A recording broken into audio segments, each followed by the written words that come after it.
At the center of the Roman Empire, while Julius Caesar was busy conquering Gaul and Pompey was pushing Rome's borders east, another man was chasing glory in his own way. His name was Marcus Licinius Crassus, rich beyond measure and burning with ambition. But his story doesn't end in triumph. Instead, it ends with one of the most bitter and ironic deaths in history. To understand how this happened, we need to go back to ancient Rome, a place where money and power ruled everything, and where one man's hunger for more would lead him to a dark and painful end. Marcus Licinius Crassus was born around 115 BC into a well-off Roman family. From a young age, he showed a sharp mind for business and a never-ending hunger for wealth.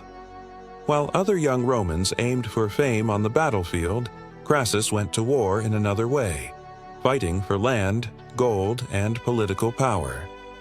His big break came during the dictatorship of Sulla, who published lists of enemies whose land would be taken by the state.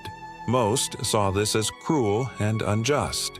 Crassus saw it as a chance to strike gold. He bought their seized properties for next to nothing, taking full advantage of families running for their lives. Homes worth millions were bought for pennies. But Crassus's most famous scheme was Rome's first fire brigade. At first, it might sound like a good deed. Fires were common in the mostly wooden city, and Crassus trained 500 slaves to fight them. But here's the catch. When a building caught fire, his crew would show up and stand by.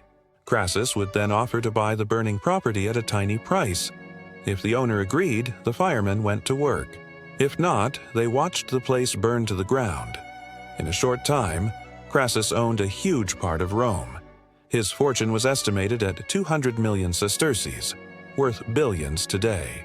Many consider him the richest man in all of Roman history.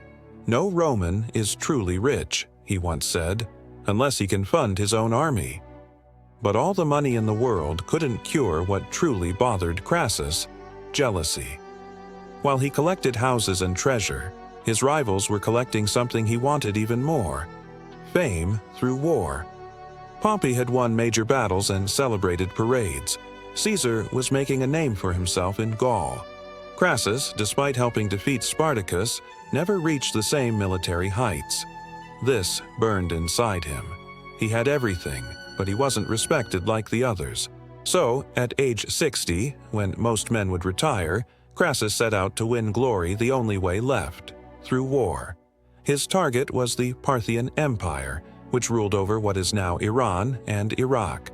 Parthia was known not just for wealth, but for its skilled fighters, heavy cavalry and horse archers who could fire while retreating. That move, the Parthian shot, gave rise to the phrase parting shot. To Crassus, this land was the key to both honor and even more riches. He had heard tales of Parthian cities shining with gold, and it made him obsessed. In 53 BC, ignoring bad omens and religious warnings, Crassus marched east with around 40,000 men, 7 Roman legions. Trouble started early. During the official send-off, the priest misspoke, calling down curses instead of blessings. When his troops crossed the Euphrates, a storm destroyed their bridge and killed many. But Crassus kept going, blinded by greed and pride. As they marched deeper into Parthian land, Crassus made one poor decision after another. He refused help from local allies. He ignored advice from his own officers. His son, Publius, a skilled leader who had fought with Caesar, couldn't talk sense into him. On the other side stood General Surena, a man as sharp as Crassus but much younger. Surena brought with him a grand army: 1,000 elite armored troops, 10,000 archers on horseback, and even 200 wagons for his lovers. The final clash came on the plains of Kerhi in today's Turkey. Under the blazing sun, Crassus's scouts warned him the Parthians were near. His commanders begged to hold position by the river. Crassus refused. He wanted a quick win. What followed was one of Rome's worst defeats. The Parthians used a clever trick, rushing in, shooting arrows, and retreating before the Romans could fight back. Roman formations, strong in close combat, were helpless on flat ground against the endless wave of arrows. The Parthian archers used special arrows that pierced through Roman armor. Soldiers fell in droves. In a last effort, Publius led a cavalry charge. It was a trap. He and his men were cut off, surrounded, and killed. Wounded, and knowing all was lost, Publius asked his guard to end his life. The Parthians chopped off his head and put it on a spear. When Crassus saw his son's head, he was crushed. All the gold in the world couldn't fix what he had lost. His army was collapsing. With no good choices left, Crassus agreed to meet with Serena to negotiate. What happened next is where history blurs into legend. Some say a fight broke out. Others say the Parthians tried to seize Crassus. Either way, he was killed. But the story doesn't end there. According to Roman writers like Plutarch and Cassius Dio, the Parthians, knowing how greedy Crassus had been, decided to send a message. They melted gold and poured it down his throat, saying, "You wanted gold, now drink it." It's a brutal and poetic end.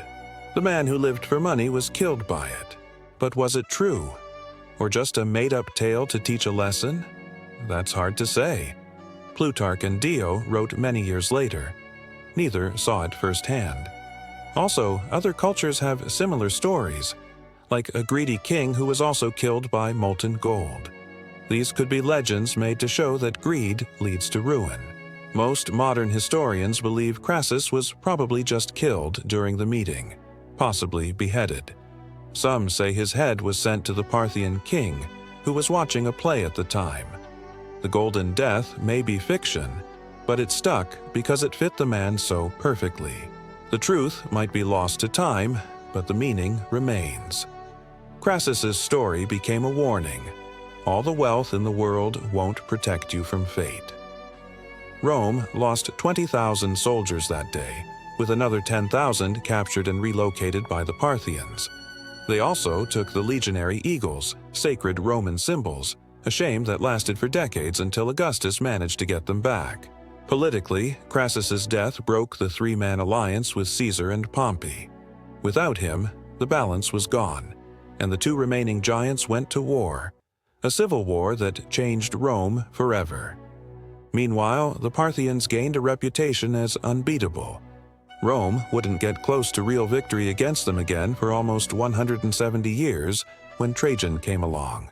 Crassus's rise and fall gives us a lasting lesson. He had everything, yet chased what he couldn't buy. He didn't die as the hero he wanted to be, but as a warning for others about the cost of wanting too much. Whether the story of the molten gold is real or not, its message is clear and powerful. Greedy ambition can burn you from the inside out. Crassus, the man who once said every man had a price, found that no price could buy wisdom, restraint, or peace. In the end, he learned too late that some things, like dignity, love, or a noble death, can't be bought. And so, the richest man in Rome passed into legend. Not for what he built, but for the way he fell, with hot gold searing his throat and his name forever tied to the danger of wanting always, always more.